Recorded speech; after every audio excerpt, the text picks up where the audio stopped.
body rapport is it's a key element, number one, in all success. I firmly believe that. Now, there are those who have very little connection with their body, quadriplegics, for example, who have been successful in life regardless. But even they have a connection. There's still a message sent from the body on a cellular level, an emotional level, that allows us to, what I like to call, take that giant leap of faith in our life.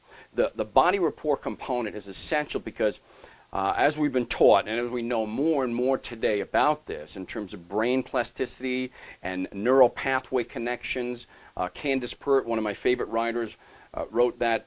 She wrote a book called Your Body is Your Unconscious Mind, meaning your body stores all the emotions in every cell of the body. It helps produce the chemicals of emotions. That is, the emotions of success, the emotions of stress, happiness, joy, whatever it might be.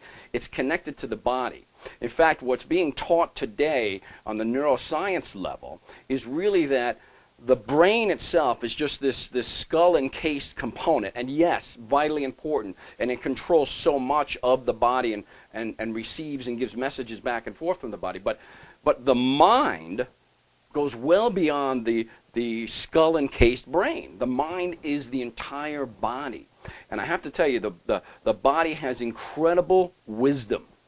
If you learn to listen to your body and stay connected to it, then it will tell you, most times when you're ready to take that leap of faith, it'll tell you if it's the right leap. When you're ready to set a goal, it'll tell you if it's the right goal, if it's the right relationship. If you learn to listen to your body, or I should say re-listen. Now, the rapport part comes from, if we look at how I would define rapport, and that is to know, like, and trust. Now, if you meet someone, it could be someone you just met for the first time, but somehow you got this kind of gut feeling, right? You know, like, and kind of trust this person almost immediately. And then on the other hand, there might be somebody you meet, and maybe you've even known for some time, you've met with them sometime, and God, you just can't get rid of this feeling that just, they can't really trust this guy, or maybe I don't really, there's something about this person that I don't know, like, and trust. And again, that gut feeling is part of the body rapport. So knowing, liking, and trusting your body is key. For many people, for example, who are in this constant struggle to lose weight or to keep weight off, many times we look at our bodies almost like the enemy. It doesn't cooperate with me. It's always putting on weight. Why am I genetically like this? Why do I do that? And we make the body sort of the enemy, the opposition. We're always fighting it. And to be honest with you, even as a bodybuilder, this is sort of, what we were up against. As much as we were building the body, quite often the body would say, stop, I'm tired, I'm injured, you need to take a break. And we would say, screw you. Keep training, keep pushing. We push through the pain barrier, right? I know, Wes, you've experienced this. Anyone really looking to build a lot of muscle and get in great shape experiences this. Almost all professional athletes do. You would think that professional athletes have great rapport with their body. In most cases, they don't.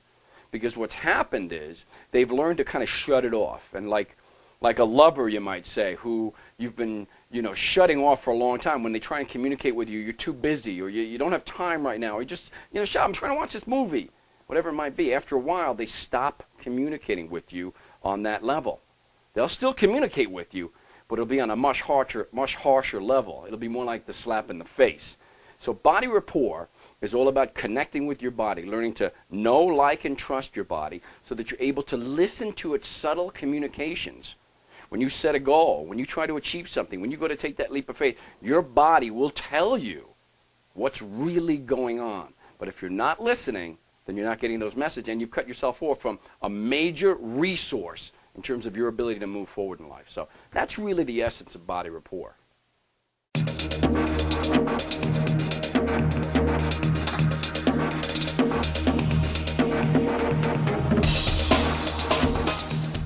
Great question. In fact, both of those questions, the body rapport question and the brutal honesty, all go to a process that I teach called the leap of faith, or experience the leap, which is the 4-step process. Body rapport is the first component. You have to connect with your body, but being brutally honest with yourself is also a critical component. See, most of us aren't really honest with ourselves, and it's really interesting because when you think about that, sort of the first thing that comes to mind is, you know, I'm not being honest with myself about what I am capable of, or maybe I'm telling myself I can do something when in actuality I'm not that good. I'm fooling myself. You know, most people want to believe that we're not being honest with ourselves in a negative way. But the truth is, we need to be more honest with who we really are, at our core truth.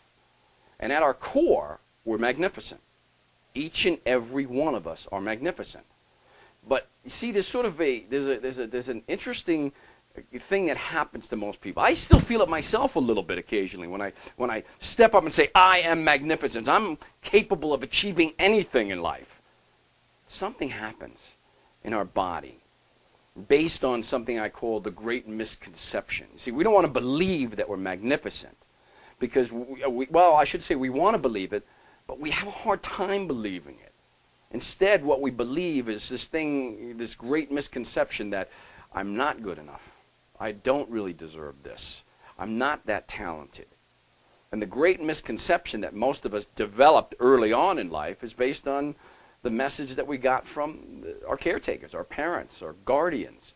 Let's face it, if you were ever like I was, shopping with my mom, and I'm an identical twin. So my twin brother and I, my mother, my God, she was already 46 when she had the two of us. She'd already had 4 kids, and she's dragging us through the shopping center, and we're grabbing this, grabbing that, going a little bit crazy, going, can I have this, can I have that, I want this, I want this. And my mother would say, you don't deserve that. Put it back. You're not good, or you haven't been good. And emotionally, that would resonate. You'd feel it. And you hear it enough, even though they didn't mean it on the level that we get it. If you hear it enough, we began to believe that we weren't good enough, that we didn't deserve the toy, the candy, the prize.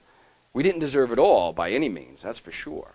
And once we start believing that, that's the great misconception that keeps us from being brutally honest with ourselves about what we are capable of. Because the honest truth is, Wes, you, myself, everyone on this call, everyone listening to this audio, and well beyond it, is capable of things that we can't even imagine.